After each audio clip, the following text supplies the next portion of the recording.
Ever since that fateful moment in Roswell in 1947, the concept of unidentified flying objects, or UFOs, has forever altered humanity's perception of our star-studded night sky.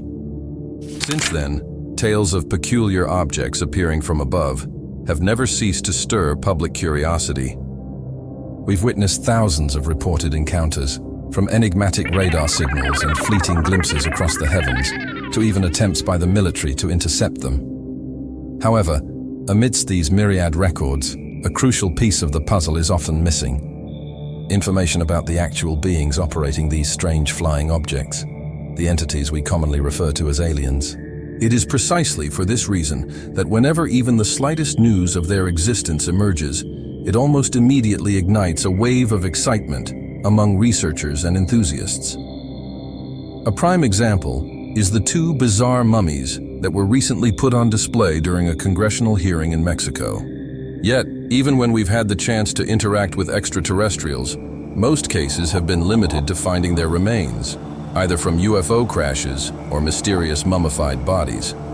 But that doesn't mean we haven't had spectacular exceptions, instances where humans directly confronted living, unharmed extraterrestrial visitors, even managing to capture them. So, how did these chillingly special encounters unfold? And what has humanity discovered from these uninvited guests? Don't take your eyes off the screen as we delve into the Varginha UFO incident, the live alien capture case. Thank you, dear viewers, for choosing and supporting Interstellar Whispers. Don't forget to hit the like button and subscribe to give our team more motivation to create even more quality content. Now, let's get straight to our main topic. Early on the morning of January 13, 1996, Brazilian authorities unexpectedly received an urgent alert signal from the North American Aerospace Defense Command. Their radar had detected an unidentified flying object heading northeast of São Paulo. Shortly thereafter, shocking news confirmed it.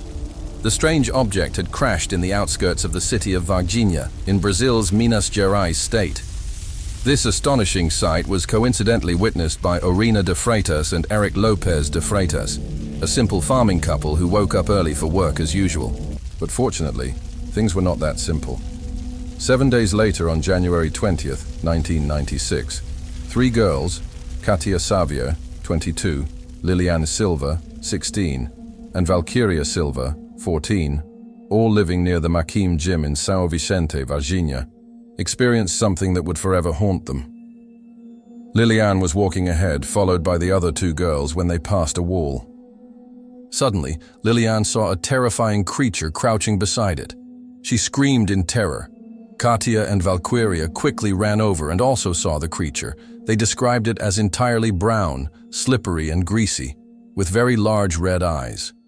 It had no hair, but 3 protrusions on its head, and seemed to have no mouth. There was no expression on its face, and its arms were very slender, clamped tightly between its legs. The girls could sense that the creature, too, looked utterly terrified, just like them. Eventually, the girls ran home and recounted what they had seen to Luisa Silva, Liliane, and Valkyria's mother.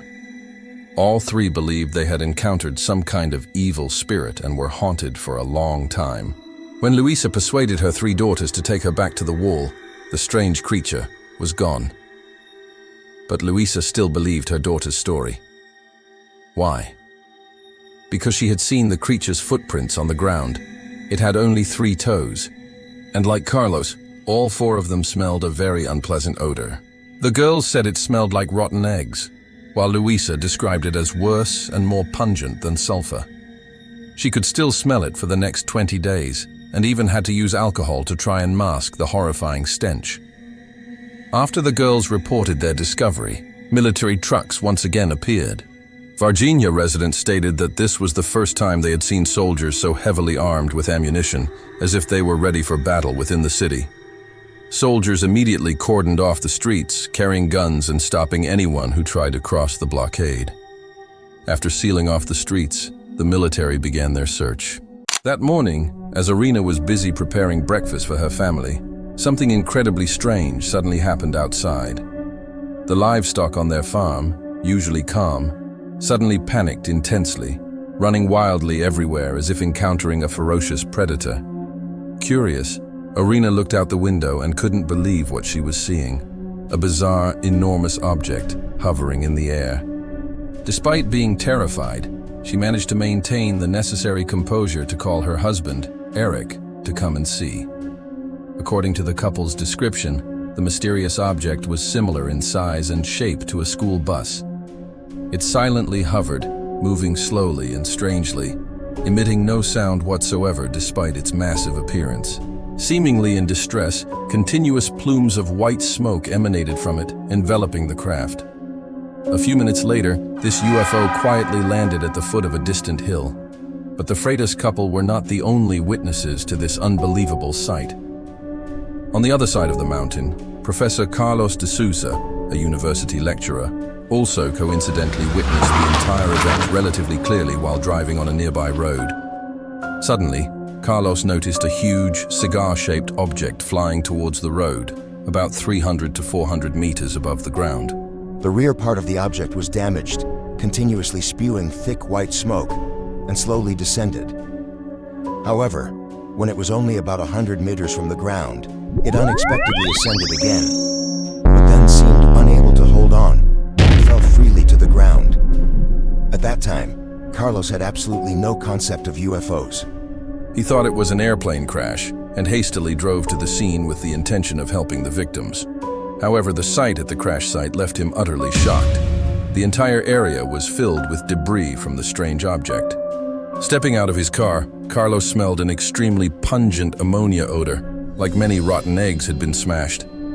He had to use his clothes to cover his nose, but his eyes were still tearing up from the smoke.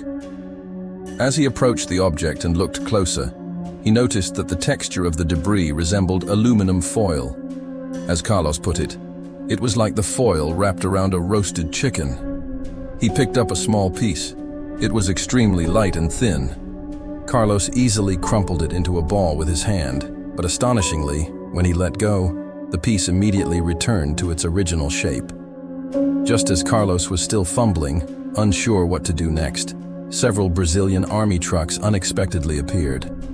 They immediately used threatening language and ordered Carlos away from the scene. It's worth noting that in 1996, Carlos gave a brief interview to the media describing the situation.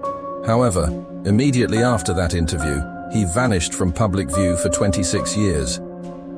Could it be that this event simply ended here, and vague accounts along with unidentified witnesses would forever be buried in history? Fortunately, things were not that simple. This military officer was ordered to capture a strange creature. But when he got close, something terrifying happened. In 1995, two military police officers, Marco Cher and his partner, Eric Lopez, were told to patrol the area where some girls had seen a strange creature. As they were driving around, a creature suddenly ran in front of their vehicle and crossed the road. Marco immediately jumped out, rushed forward, and grabbed the creature barehanded. He then took it to the nearest hospital. During the struggle, the creature scratched Marco and some of its blood got on him. At first, he didn't think much of it, but soon after he started feeling unwell. Over the next 2 weeks, Marco's body deteriorated. He had to go to the hospital for treatment. But even after every test imaginable, the doctors couldn't find a cause for his illness, let alone a cure. All they knew was that his immune system had completely shut down. On February 10, 1996, Marco, only 23 years old, was pronounced dead. Although there was no clear cause of death, the hospital allowed Marco's sister, Marta Tavares, to take his body for burial. Could this be the first case of a human being infected by an alien virus? Furthermore, Marco wasn't alone that day. His partner was with him. So what happened to Eric Lopez? For decades, many tried to contact Eric to find out what happened that night, but without success. It wasn't until the documentary film crew of Moment of Contact found information about Eric through various channels. But he not only said he would chase them away with bullets, but also repeatedly warned that they would get into trouble if they didn't stop.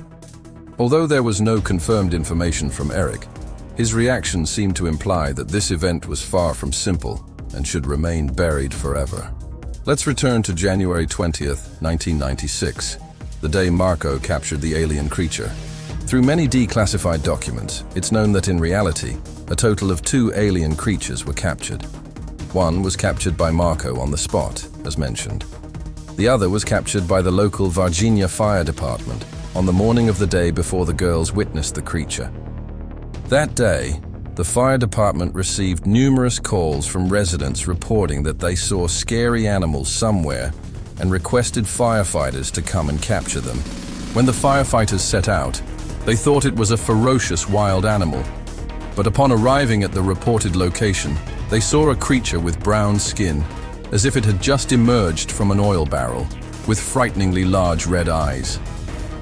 After hours of pursuit, the firefighters finally caught the strange creature. According to witnesses present, firefighters said they had captured a creature that made a sound like a crying child.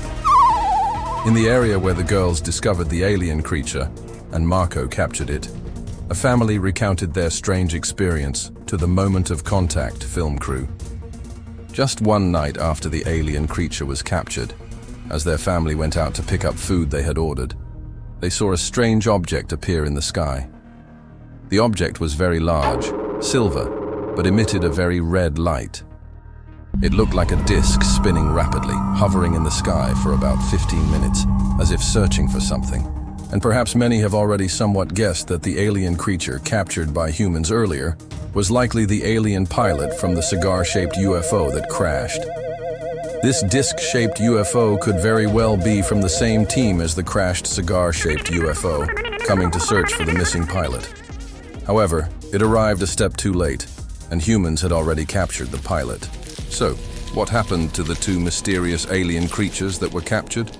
What testimonies did the military and hospital witnesses provide? What strange discoveries did UFO investigators make? Documentarian James Fox even revealed an important detail he didn't include in his film. We will continue to answer these extremely mysterious questions in the next section. To recap briefly, we have a UFO crash and the capture of 2 unknown alien creatures. One creature was captured by the fire department on January 20th, and another was captured by Officer Marco that same night. For easier distinction, we will refer to them as Creature Number 1 and Creature Number 2, respectively. Both creatures were sent to 2 different hospitals. Creature Number 1 was sent to Humanitas Hospital, and Creature Number 2 was sent to the local Varginha Hospital. First, let's talk about Creature Number 2, which Marco captured. According to those involved, after being captured, Creature Number 2 was dying and did not survive the next day. So what really happened after it was brought to the hospital in Varginha? 26 years later, the former radiologist had some very noteworthy insights. However, he requested that his appearance not be revealed, and even his voice had to be altered to ensure his safety. The doctor stated that at that time, there were 8 to 10 soldiers guarding the hospital. No one was allowed in or out. 2 other individuals and 2 officers entered the hospital, carrying a black bag from a car. An officer asked the doctor to help with an X-ray but warned him not to open the bag. After the doctor carefully performed the X-ray as requested, the military did not allow him to see the images and said, "Thank you very much. Your work is done. We ask that you not disclose any information about what you have seen and done. This concerns your own safety."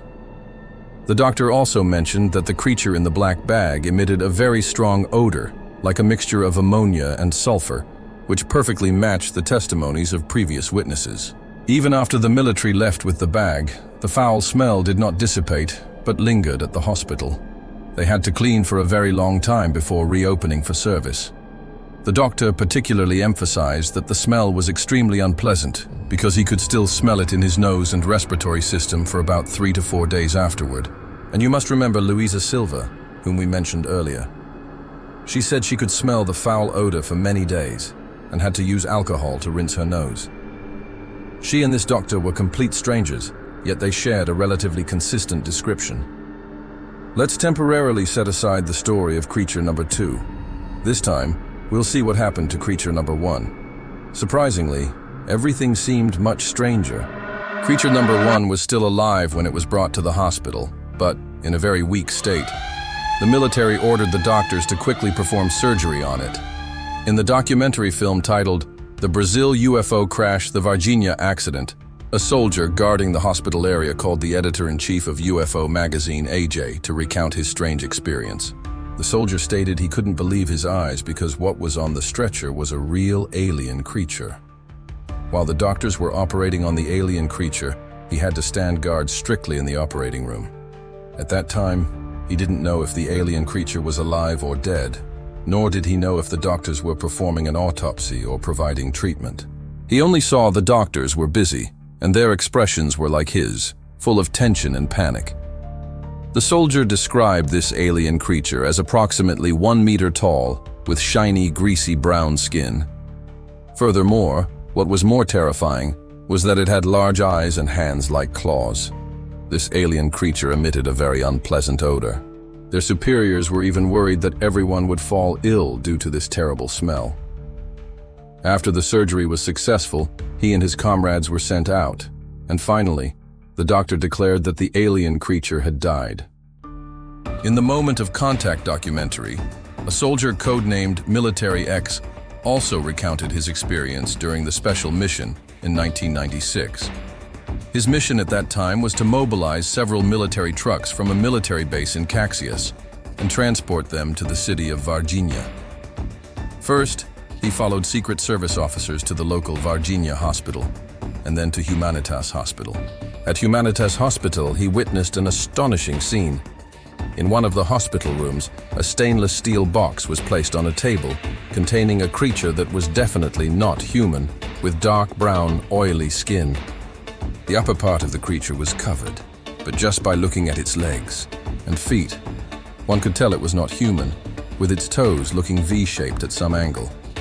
This aligns with Luisa Silva's description when she confirmed seeing Creature Downs 2's footprints on the ground. After they returned to the military base with the stainless steel box, Military X was called to an officer's office. A military officer stared into his eyes and asked what he had seen, and of course, to avoid trouble, he said he had seen a burned man.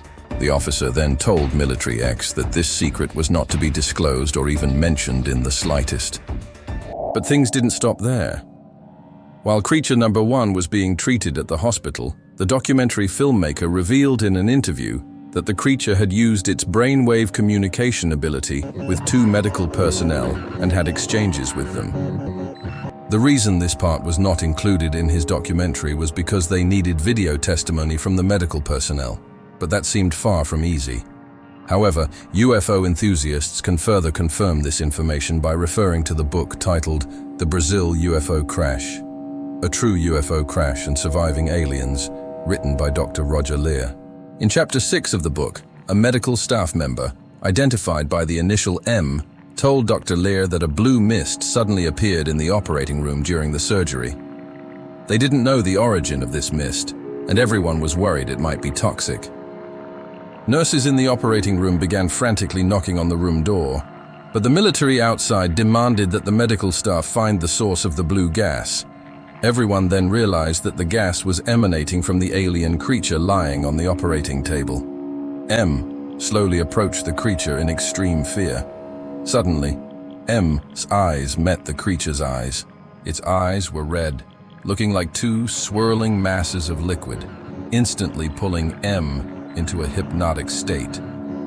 A series of confusing information poured into M's head, causing extreme pain. He felt dizzy and nauseous, and this headache lasted for more than 2 weeks. So what did creature number 1 say through this communication? M revealed that it meant their species felt sorry for humans. Why? The reason given was that all humans have the potential and ability to do things that alien species can do. Things that we humans find extraordinary but don't know how to do. In other words, we are not yet achieving our unlimited potential. Although countless pieces of information were poured into his head, M adamantly refused to reveal further content. He also told Dr. Lear that the alien creature died within 24 hours of arriving at Humanitas Hospital, but he believed that this death was a choice made by the creature itself, not related to human actions. And it's probably not too difficult to notice that the testimony of medical staff M coincidentally aligns with the testimonies of the guarding soldier and military X. So, after their deaths, Where did the bodies of the two alien creatures go? According to Military X's statement and all that he knew, they went to the Military Preparatory School, SPC, in Campinas. How strange. Why would such an important secret go from a more secure military base to a military school with a relatively lower level of security?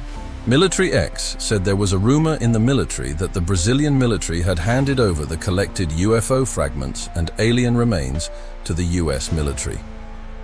To illustrate with another detail from the Moment of Contact documentary, the film crew interviewed an air traffic controller named J. Manuel Fernandes. He recounted that a US Air Force transport plane, without the permission of the Brazilian government, landed in Campinas. Then, 2 helicopters flew to Varginha, collected some items, and returned to Campinas. After that, the US transport plane flew away. Jay said that the US led the operation, while Brazil only provided support and conducted some ground operations. We actually have sufficient grounds to compare this event with the Roswell incident in 1947. Firstly, the impact and influence of the incident in Brazil itself, as well as the numerous witnesses and testimonies, are no less significant. Along with that, the Brazilian government's efforts to cover up the truth were no less than those of the US government in the Roswell case. According to protocol, the military only held a perfunctory press conference, the core content of which could be summarized as nothing too serious, everything was under control. Later, under pressure from the media and public opinion, the military finally issued a final investigation report. It stated that the alien discovered by the 3 girls was actually a homeless man with mental problems named Mourinho. It had been raining that day, so Mourinho was covered in mud and sitting in a corner, making the 3 girls mistake him for an alien. The 2 aliens brought to the hospital that day were actually a dwarf couple, and all the hospital did was install new heart devices for them. Can you believe it? Would performing such a surgery require closing down the hospital? Furthermore, the military also conducted an investigation into the death of military police officer Marco, stating that Marco did not participate in patrol duty that day and had died of a cyst infection on his arm. However, they did not explain the large number of military vehicles people saw on the streets. Later, they added that this was merely a training exercise at a nearby military school. Such a report from the military clearly failed to convince those who witnessed the event firsthand. The 3 girls immediately denied the explanation that the alien was just a vagrant. They said they could not possibly mistake a homeless man covered in mud for such a terrifying creature. Along with the girls, civilian UFO investigator Vittorio Pacini and many experts from various fields also conducted detailed investigations into this matter and rejected the military's conclusions from many different angles. Let's see what they discovered. After learning about the girls' encounter, the renowned American psychologist John E. Mack also came to Brazil in November 1996. He met Liliane, 16 years old, and Valkyria Silva, 14 years old, 2 of the 3 girls, for several hours of conversation. Liliane and Valkyria fully described the entire process to Mack, including detailed drawings of the alien they saw. Mack ultimately concluded that he believed the 3 girls were not lying. But is John E. Mack's word credible? Mack was the head of the psychiatry department at Harvard Medical School and had won a Pulitzer Prize, the most prestigious award in journalism and media. When he first began researching UFO witnesses, he felt that these people might either have mental problems or psychological issues. However, after contacting hundreds of witnesses, Mack found that these people were all normal and had no problems whatsoever. In other words, what these witnesses said was likely true. After that, Mack dedicated himself to UFO-related research. Previously, we had a program introducing cases of UFO sightings in Zimbabwe, Africa, and Mack also played a relatively large role in that. One might ask, why would such a person lie? He already had everything from wealth to fame. Would he really want a little public attention by lying? In fact, in 1996, people were not very accepting of things like UFOs and aliens. They also had a natural sense of trust in the government and military. Therefore, many people who did not directly experience the event tended to suspect that the witnesses were lying and fabricating stories. Not only that, the community actively attacked and ridiculed them. But why would the witnesses lie? Some said it was for fame and benefit, but reality showed something completely different. Among the three girls, Katia Savia, 22 years old, was pregnant when she discovered the alien. As a result, there were rumors that she was pregnant with an alien child. She was ridiculed, leading to her separation from her husband, and she herself suffered from severe depression. Liliane, only 16, was forced to drop out of school because she couldn't endure the ridicule of her classmates. And Valkyria, 14, also suffered from social alienation for a long time. Even to this day, Eric Lopez, Marco's patrol partner, still dares not contact outsiders and dares not say a word about what happened that day. Carlos de Sousa, the university professor who first discovered the UFO crash from a respected professor, also became an object of ridicule after dinner. Furthermore, he suffered from psychological problems after receiving threats from officials. Many others also experienced similar fates, too numerous to list in detail. They truly wished they hadn't been there that day. They had no choice. They were forced to witness things they never wanted to see. Now, regarding the existence of aliens in 1996, perhaps everyone has their own answer. With all the evidence, testimonies, and documents presented, I believe it is enough for everyone to think for themselves about the truth. It's not hard to see that aliens have gradually been accepted by us. People have enough information sources to refer to, evaluate, and think about a strange phenomenon before judging it.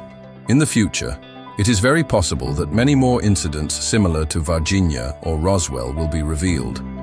This event is still being continuously researched by many passionate scholars. You can easily find information about it on the internet. This is a very complex event with many notable details, so it will certainly not disappoint you.